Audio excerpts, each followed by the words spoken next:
How I got my Schengen visa from Nepal. नेपालबाट चाहिँ मैले फ्रान्सको सेन्जन भिजा टाइप डी चाहिँ कसरी पाएँ आजको भिडियोमा चाहिँ म तपाईँहरूलाई कम्प्लिट प्रोसेस एक्सप्लेन गर्नेछु। तपाईँहरूलाई केही थाहा छैन म कुन भिजामा आएको, कुन भिजामा आउने र कसरी अप्लाई गर्ने भन्ने चाहिँ आजको भिडियो कम्प्लिट हेर्नु होला।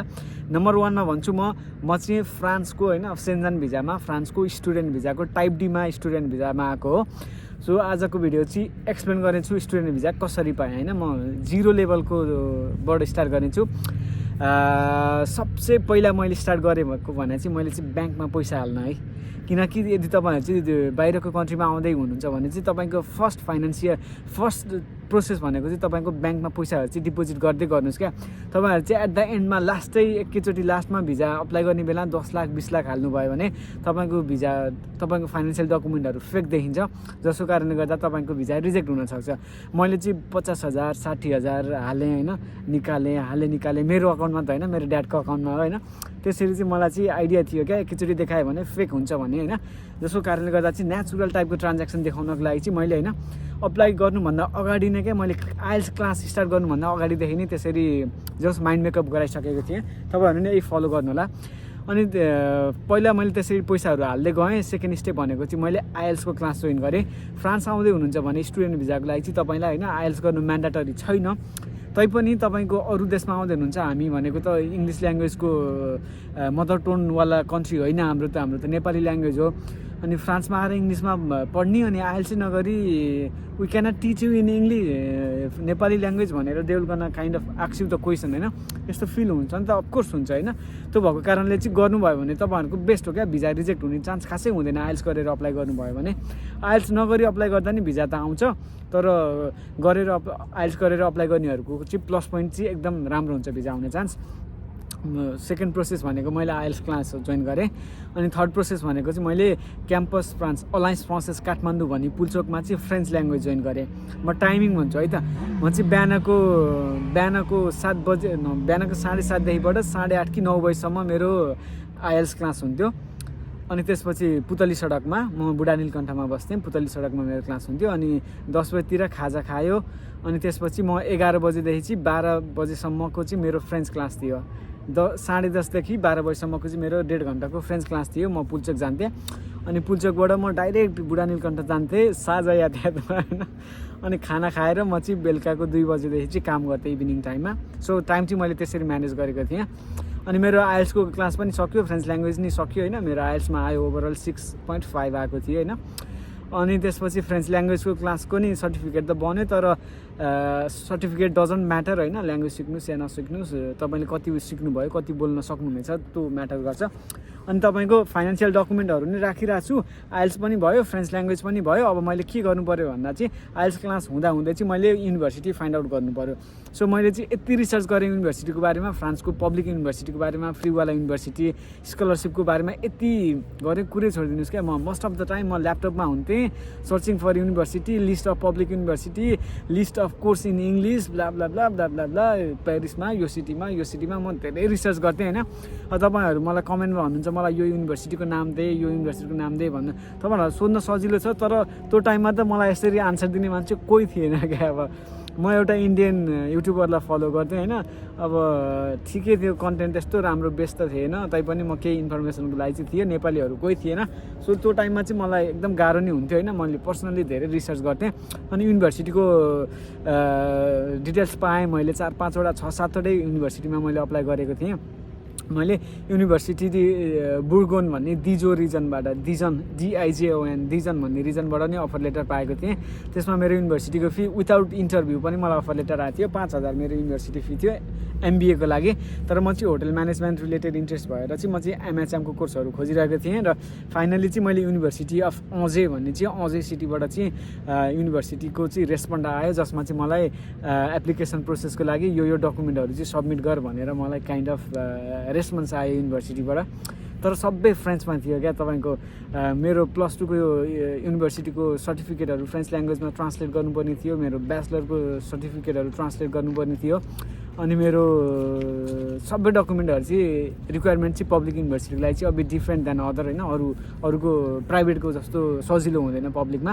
अनि मैले डकुमेन्टहरू सबै ट्रान्सलेट गरेर फरवर्ड गरेको 1.5 महिनामा मलाई रेस्पोन्स आएको होला, ल तेरो डकुमेन्टहरू रेडी भयो, यो टाइममा चाहिँ स्काइप इन्टरभ्यू गरौँ भनेर स्काइप इन्टरभ्यूको लागि आयो मलाई। मैले मार्चमा स्टार्ट गरेको प्रोसेस, मार्च अप्रिलको एन्डतिर मेरो स्काइप इन्टरभ्यू भयो। मेरो इन्टरभ्यू भएको 10 मिनट्समा होइन, they are super happy to give me the admission होइन। 10 मिनटमा मलाई अफर लेटर आएको थियो। नर्मल्ली पब्लिक युनिभर्सिटीमा मिनिमम भनेको 1 हप्ता लाग्छ, तिनीहरूले टाइम लिन्छ, तर मेरो चाहिँ 10 मिनटमा दिएको थियो। अनि अफर लेटर आइसकेपछि अब चाहिँ तपाईँको प्रोसेस सुरु हुँदैछ होइन। तपाईँहरू कन्सल्टेन्सीबाट गर्ने हुनुहुन्छ भने चाहिँ यो युनिभर्सिटी खोज्ने यताउति केही टेन्सन लिनु परेन। तपाईँ चाहनुहुन्छ भने फ्रेन्च ल्याङ्ग्वेज पढ्नुहोस् या गर्नुहोस्, अनि अफर लेटर आएपछि चाहिँ प्रोसेस सुरु हुन्छ।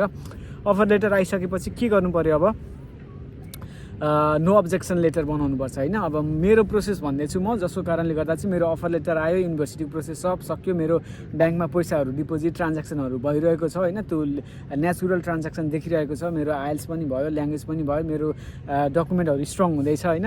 अनि त्यसपछि मैले नो अब्जेक्सन लेटर भन्ने बनाउनु पऱ्यो। नो अब्जेक्सन लेटर बनाउनको लागि चाहिँ तपाईँको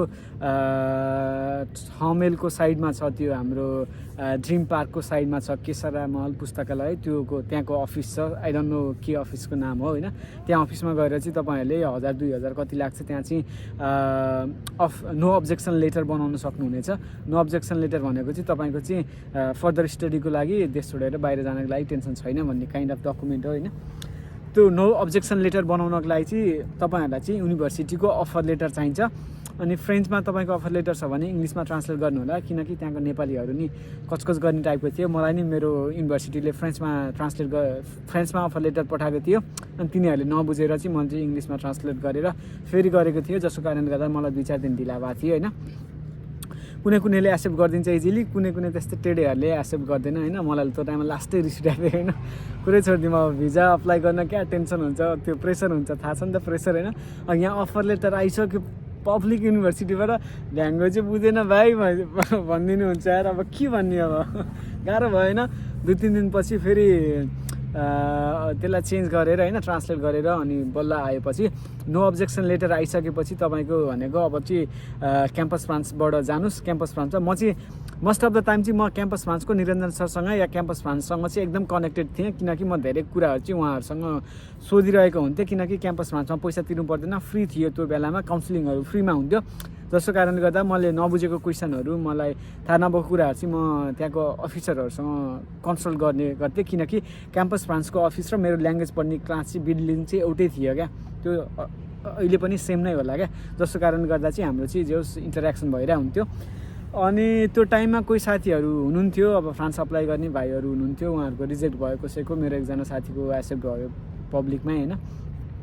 त्यसपछि भनेको तपाईँले चाहिँ क्याम्पस फ्रान्सको अफिसमा जानुहोस्, बुझ्नुहोस् भिजाको लागि डकुमेन्टहरू के कस्तो चाहिन्छ। त्यहाँनिर अलरेडी गेटबाट इन्ट्री गर्ने बित्तिकै त्यहाँ तपाईँहरूको बोर्ड पोस्टमा नि हुन्छ तपाईँको स्टुडेन्ट भिजाको लागि यस्तो यस्तो डकुमेन्टहरू चाहिन्छ भनेर, त्यो डाउनलोड गर्नुभयो नि हुन्छ, त्यो फोटो खिचेर हेर्नुहोस् होइन, या तपाईँहरूले अफिसियल वेबसाइटमा गएर डाउनलोड नि गर्न सक्नुहुनेछ। त्यसपछि डकुमेन्टहरू रेडी गर्नुहोस्। डकुमेन्टहरू मैले पहिला नि भनेको छु कुन डकुमेन्टहरू के कस्तो रेडी गर्ने, त्यो तपाईँहरूलाई अलरेडी थाहा छ होइन। I don't want to lose more times on this process होइन। डकुमेन्टहरू बनाइसके पछि अनि त्यसपछि एट द सेम टाइममा तपाईँहरूले चाहिँ मोर टाइम होइन, डकुमेन्टहरू रेडी गर्दा गर्दै अब फाइनेन्सियल डकुमेन्टहरूमा नि भन्नुभयो, फाइनेन्सियल डकुमेन्टको कुरा जान्छु। मैले चाहिँ त्यो पैसाहरू राखेर मैले 8-10 लाख राखेको थिएँ ब्याङ्क डिपोजिट। यो चाहिँ युनिभर्सिटीको फी अनुसार डिपेन्ड हुन्छ। यदि तपाईँहरूको युनिभर्सिटीको फी चाहिँ महँगो छ भने 6000-7000 छ भने चाहिँ 15 लाखभन्दा माथि देखाउनु होला। मेरो युनिभर्सिटी चाहिँ जम्मा 200 युरो थियो वर्षको, 200 युरो भनेको लाइक नथिङ होइन। त्यो भएर मैले चाहिँ 6-7 लाख 8-10 लाख मात्रै देखाएको थिएँ, म्याक्सिमम् मैले 10 लाख देखाएको होला, त्यही नै देखाएको थिएन। अनि प्रपर्टी भ्यालुएसन गरेको थिएँ मैले। प्रपर्टी भ्यालुएसनमा घरहरू देखाउन सक्नुहुनेछ, जग्गाको लाल पूजाहरूको त्यो डकुमेन्टहरू देखाउन सक्नुहुनेछ। अनि यति पैसा छ या यति चाहिँ भ्यालुएसन यति छ भनेर गाविसबाट या होइन वडाबाट तपाईँले डकुमेन्ट बनाउन सक्नुहुनेछ। कुनै कन्सल्टेन्सीहरूले पनि बनाइदिँदो रहेछन्, काठमाडौँतिर नि कुनै एजेन्टहरूले बनाउँछन् 5-10 हजार पैसाहरू लिएर। यदि तपाईँहरूले चाहनुहुन्छ भने त्यसरी पनि बनाउन सक्नुहुनेछ। तर मैले चाहिँ नेचुरली आफ्नै हिसाबले कसैलाई पैसा नदिकन आफ्नै हिसाबले राम्रोसँग गरेको थिएँ होइन। फाइनेन्सियल डकुमेन्ट नै रेडी भयो। तपाईँको आइएल्स भयो, भिजा होइन, अफर लेटर भयो युनिभर्सिटीबाट, फ्रेन्च ल्याङ्ग्वेज भयो, सबै बाँकी फाइनेन्सियल डकुमेन्ट अनि अरू पासपोर्ट भयो। फाइनल भनेको के गर्नु पऱ्यो, अब तपाईँहरूले चाहिँ क्याम्पस फ्रान्सको अफिसमा अपोइन्टमेन्ट लिनुपर्छ। पुल्चोकमा छ क्याम्पस फ्रान्सको अफिस, ललितपुर चाउलाखेल होइन, पुल्चोकमा गएर त्यहाँ अपोइन्टमेन्टहरू लिनुपर्छ। खासै त्यहीँको अफिसरहरूसँग सोद्धा नि हुन्छ, or I don't know online लिनुपर्ने हो। मैले बिर्सेँ है, 3 वर्ष हुन लागिसक्यो, मैले बिर्सेँ। अनि त्यहाँ गएर अपोइन्टमेन्ट लिनुपर्छ।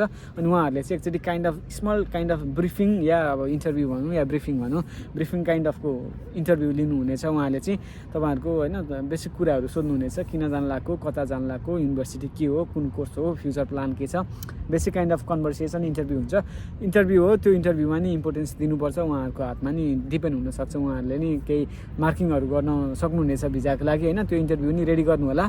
अनि तपाईँको त्यहाँबाट फाइनल इन्टरभ्यू भइसकेपछि तपाईँको सब डकुमेन्ट कलेक्ट भएपछि भिएफएक्स क्याम्पस फ्रान्सबाट चाहिँ डकुमेन्ट भिएफएक्समा लग्नुपर्छ। सायद अपोइन्टमेन्ट चाहिँ क्याम्पस फ्रान्सले लिइदिनुहुन्छ कि आफैले लिनुपर्छ, मैले बिर्सेँ होइन। अनि उहाँहरूले चाहिँ डकुमेन्टहरू भिएफएक्सको अफिसमा पठाउनु हुनेछ। अनि तपाईँहरूलाई भिएफएक्सबाट टाइमिङ आएपछि तपाईँहरूले चाहिँ डकुमेन्टहरू बोकेर या थोरै भिजाको फिजहरू बोकेर जानुपर्छ। अनि मैले नि भिजाको फी सायद इन्भेस्टमेन्ट ब्याङ्कमा डिपोजिट गराएको थिएँ 10-12 हज़ार। अनि त्यो स्लिप चाहिँ फाइनल डकुमेन्ट बुझाउने बेला बोकेर जानुपर्छ होइन। त्यो डकुमेन्ट बुझाउनुभन्दा अगाडि तपाईँको बायोमेट्रिक्स हुन्छ होइन, यस्तो ल्याप्चेहरू लिने अनि फोटोहरू खिच्नु हुनेछ त्यहाँ भिएफएक्सको अफिसमा। तपाईँहरूको बायोमेट्रिक्स हुनेछ।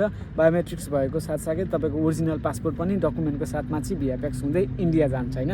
किनकि नेपालमा फ्रेन्च एम्बेसी थिएन, मैले त फ्रान्स अप्लाई गरेको, फ्रेन्च एम्बेसी थिएन, जसको कारणले गर्दा भिएफएक्स क्याम्पस फ्रान्स हुँदै डकुमेन्ट चाहिँ इन्डिया न्यू दिल्लीमा गएर त्यहाँ चाहिँ स्ट्याम्प होइन, भिजा अब पासपोर्टमा स्ट्याम्पहरू लाएर भिजा लाएर आउँथ्यो।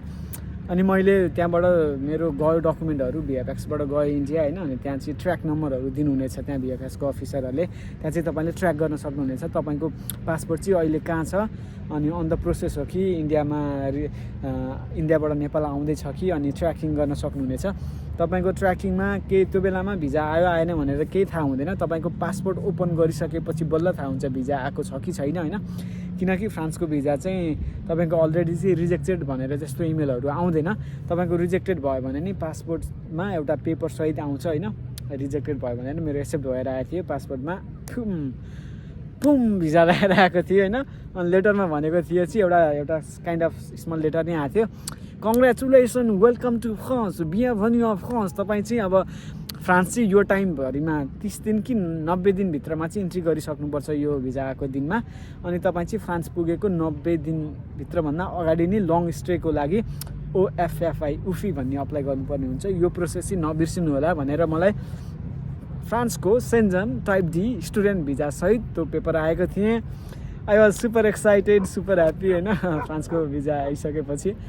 अनि त्यसपछि चाहिँ त्यही हो, त्यसरी नै मैले भिजा आएको थियो, मेरो भिजा स्टुडेन्ट भिजा थियो होइन। अब त्यो प्रोसेसहरू लगभग सेम नै हुनेछ।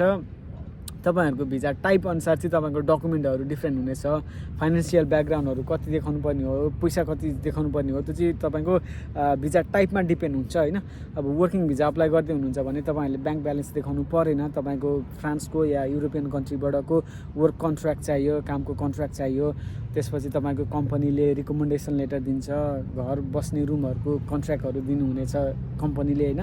त्यो सबै डकुमेन्टहरू चाहिन्छ। यदि तपाईँ टुरिस्ट भिजामा आउँदै हुनुहुन्छ भने तपाईँलाई यो केही चाहिएन, तपाईँले ब्याङ्क ब्यालेन्स देखाउनु पऱ्यो। तपाईँको मेन फोकस भनेको टुर प्याकेजमा हुनु पऱ्यो होइन।